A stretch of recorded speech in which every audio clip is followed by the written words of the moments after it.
అచ్యుతాపురం సజ్లో మరో మాటల కందని విషాదం. అంతులేని నిర్లక్ష్యంతో ప్రాణాలు గాల్లో కలిసిపోయాయి. సేఫ్టీ లేదు, ఎప్పుడు ఏం జరుగుతుందో తెలియదు. అసలే రెడ్ జోన్ ఫ్యాక్టరీలు. 2020 తర్వాత ప్రమాదాల తీవ్రత మరింతగా పెరిగిన యాజమాన్యాలది అదే నిర్లక్ష్యం. ఆ నిర్లక్ష్యం ఖరీదు 18 నిండు ప్రాణాలు. అవును, ఎసెన్షియా కెమికల్ ఫ్యాక్టరీలో జరిగిన ఘోర ప్రమాదం తీరని విషాదాన్ని నింపింది. మరి అక్కడే ఎందుకు ఇలా జరుగుతోంది? సేఫ్టీ ఆడిట్ జరగడం లేదా? నిపుణులు లేకుండానే పనులు చేయిస్తున్నారా? ఎవరిది నిర్లక్ష్యం? సమస్యకు పరిష్కారం లేదా?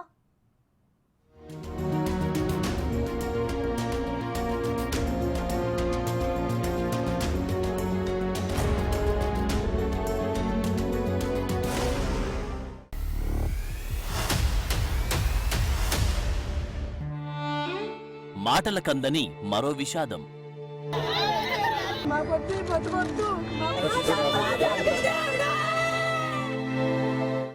ఎసెన్షియా కంపెనీలో ఘోరం.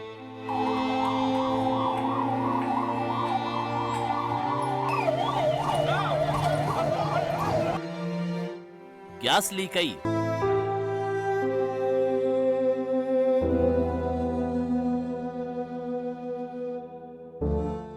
వరుస ఘటనలతో భయం.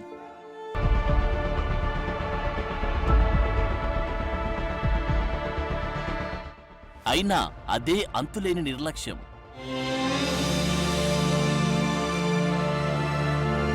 అవును, అచ్యుతాపురం సెజ్ డెత్ సెజ్గా మారిపోయింది. ఇక్కడ డ్యూటీకెళ్లిన కార్మికుడు తిరిగి ఇంటికి వెళ్లేదాకా గ్యారంటీ లేకుండా పోతుంది. వరుస ఘటనలే ఇందుకు సాక్ష్యం.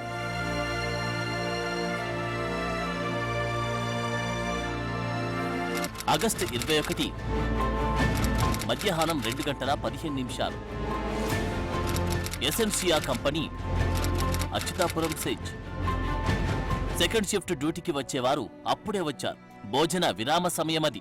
కొందరు పనిలో ఉన్నారు. అంతలోనే పెద్ద శబ్దంతో బిల్డింగ్లో అగ్నికిలలు ఎగిసిపడ్డాయి. దట్టంగా పొగలు కమ్ముకున్నాయి. Building roof కూలింది. గోడలు ధ్వంసమయ్యాయి. ఆ శకలాలు చాలా మంది మీద పడ్డాయి. ప్రాణాలు గాల్లో కలిసిపోయాయి. మొదట రియాక్టర్ పేలుడు అనుకున్నారు, కానీ సాల్వెంట్ లీకేజ్ వల్ల ప్రమాదం జరిగినట్లు గుర్తించారు. రసాయనిక ద్రావణాల లీకేజీని అరికట్టేందుకు ప్రయత్నిస్తుండగా గ్యాస్ లీక్ అయి దానికి ఎలక్ట్రిక్ స్పార్క్ తగిలి ఒక్కసారిగా పేలుడు జరిగింది. ఈ దెబ్బకు పై అంతస్తు గోడలు కూలిపోయాయి. దీంతో కూడా ప్రమాద తీవ్రత పెరిగింది. మృతుల సంఖ్య పెరిగేందుకు కారణమైంది. అన్నయ్య అండి చనిపోయింది. మా అన్నయ్య అండి. నాకు ఉన్నది ఒకడు అన్నయ్య అండి. మా నాన్నగారు చనిపోయి 10 ఏళ్ళు అయ్యిందండి. అప్పటి నుంచి మా అన్నయ్య కష్టాలు పడుతూనే ఉన్నాడండి. నన్ను నా కుటుంబాన్ని మా అన్నయ్య ఈదుకుంటూ వచ్చాడు. ఇప్పుడు మా అన్నయ్య దిక్కులేడండి. మా బతుకులు ఎవరు కావాలి? ఎవరో లేరండి. నేను మా అన్నయ్యేనండి. ఇప్పుడు మా అన్నయ్య ఇదైపోయాడండి. ఇప్పుడు నాకు దిక్కు ఎవరండి? మేము ఎవరండి? మేము ఎలా బతకాలండి? పిల్లవుడునండి, పెళ్ళివుడండి. బాబుని భగవంతుడు మింగేశాడు కదండి. ఆ కంపెనీ వాడు మింగేశాడు కదండి నా కొడుకుని. నేను ఇంకొక 10 నిమిషాలు మాట్లాడితే నా బిడ్డ నాకు దక్కును. మా వారే అదేమండి. నాకు నా కొడుకు కూడా ఇప్పుడు ఏ ఆదాయం లేదండి. పరిస్థితి ఎలా ఉంటుందో కూడా తెలుస్తున్నారు. చనిపోయిన అతను మా అల్లుడండి. చిన్న పిల్లోడండి. 4 సంవత్సరాల పిల్లోడండి. 5 సంవత్సరాలు ఏందండి పెళ్ళి అయ్యి. ఇప్పుడు ఇలాగ అయిపోయిందండి. ఈ పిల్లని నెట్టుకుంటాను. ఈ పిల్లతో ఎలా ఉండాలో ఏంటో అర్థపడలేదండి. ఇంకా వస్తాడో అనుకున్నదండి. ఎసెన్షియా ఫ్యాక్టరీ 2 షిఫ్టుల్లో 381 మంది ఉద్యోగులతో పనిచేస్తుంటుంది. ఇది 2019 ఏప్రిల్లో 200 కోట్ల రూపాయల పెట్టుబడితో అచ్యుతాపురం సెజ్లో ప్రారంభమైంది. ప్రమాదం జరిగిన ఈ కంపెనీలలో ఇంటర్మీడియట్ కెమికల్స్, ఔషధాల తయారీలో కీలకమైన యాక్టివ్ ఫార్మాస్యూటికల్ ఇంగ్రీడియంట్స్ ఏపీఐలను తయారు చేస్తుంటారు. అనకాపల్లి జిల్లాలో స్పెషల్ ఎకనామిక్ జోన్ దాదాపు 10,000 ఎకరాల్లో 2009లో ఏర్పాటు చేశారు. అందులో 3,000 ఎకరాలు ఫార్మా సెజ్కు కేటాయించారు. దీన్నే అచ్యుతాపురం ఫార్మా సెజ్గా పిలుస్తారు. మొత్తంగా ఈ సెజ్లో 208 కంపెనీలున్నాయి. ఇందులో 130 వరకు రెడ్ కేటగిరీకి చెందిన ప్రమాదకర పరిశ్రమలున్నాయి. అంటే ఇదంతా డేంజర్ జోనే. మరి ఇన్ని కంపెనీలు ఉన్నా ఇక్కడ ఒక్క ఫైర్ ఇంజిన్ మాత్రమే ఉంది. అది కూడా ఏపీ ఐఐసి తరపున పెట్టారు. చాలా కంపెనీలు సేఫ్టీ చర్యలు తీసుకోకపోవడం కూడా ప్రమాద తీవ్రతను పెంచుతున్నాయి. చుట్టుపక్కల ఫైర్ స్టేషన్ల నుంచి ఫైర్ ఇంజిన్లను రప్పించి మంటలను ఆర్పారు. అది పరిస్థితి.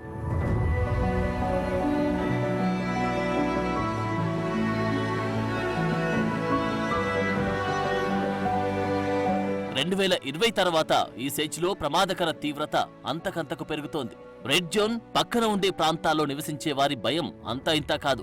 కేవలం రియాక్టర్లు, కెమికల్ బ్లాస్టులు జరగడం కాదు, విషవాయువులు కూడా లీక్ అయి చుట్టుపక్కల ఉండే వారికి కంటి మీద కునుకు లేకుండా చేస్తున్నాయి. సో ఇప్పుడు ఎసెన్షియా కంపెనీలో జరిగిన ప్రమాదంతో నిండు ప్రాణాలు బలయ్యాయి. ₹1 కోటి పరిహారమైతే ప్రకటించారు. కానీ పోయిన ప్రాణాలు తిరిగి రావు కదా.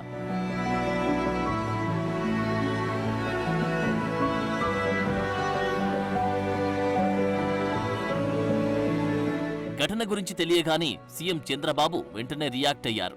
హెల్త్ సెక్రటరీని అక్కడికి పంపించారు. కలెక్టర్తో మాట్లాడారు. అవసరమైతే ప్రాణాలు కాపాడడానికి ఎయిర్ అంబులెన్స్లు పెట్టాలన్నారు. బాధితులు చికిత్స పొందుతున్న హాస్పిటల్కి వెళ్లి పరామర్శించారు.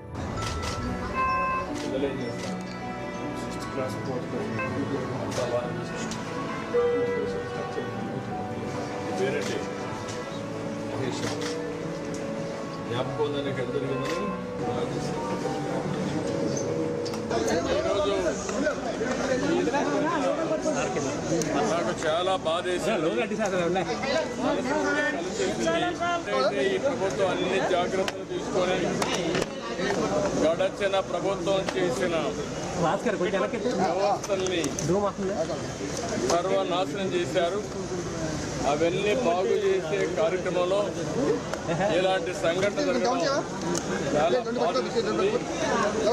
అయితే ఈ సంఘటన వల్ల దగ్గర 17 మంది చనిపోయారు, 36 మంది దెబ్బలు తగిలాయి, 10 మందికి మేజర్ దెబ్బలున్నాయి.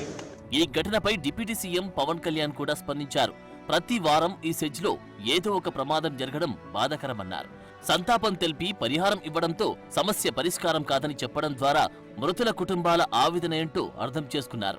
రాబోయే 3 నెలల్లో పరిశ్రమల భద్రతపై కార్యాచరణ మొదలు పెడతానంటున్నారు. ప్రాబ్లం ఏమవుతుందంటే నేను సేఫ్టీ ఆడిట్ చేయమని వచ్చిన రోజు నుంచి నేను అందరిని అడుగుతా ఉన్నాను. సేఫ్టీ ఆడిట్ అనగానే మా పరిశ్రమలు మూసేస్తారా, లేదంటే ఏం జరుగుతాయి, ఎలాంటి రిపోర్ట్స్ ఉంటాయంటే there are lot of gaps in safety ఇష్యూస్లో చాలా గ్యాప్స్ ఉన్నాయి. సో అందుకని నేనేం చెప్పానంటే ఇండిపెండెంట్గా పిలవండి. ఆల్రెడీ ఒక రౌండ్ ఆఫ్ మీటింగ్స్ నేను పారిశ్రామికవేత్తలతో చేశాను, ఎస్పెషల్లీ వైజాగ్ ఏరియాలో.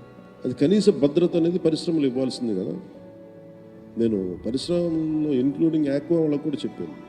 వైజాగ్లో ఉండే చుట్టుపక్కల పరిశ్రమలో ఉండే సేఫ్టీ నామ్స్ వీటి మీద నిరంతరం ఇది ఒక ప్రాక్టీస్ అయిపోయింది. ప్రతి 2 వారాలకు 3 వారాలకు మైనర్ ఇన్సిడెంట్, మేజర్ ఇన్సిడెంట్ జరుగుతూ ఉన్నాయి.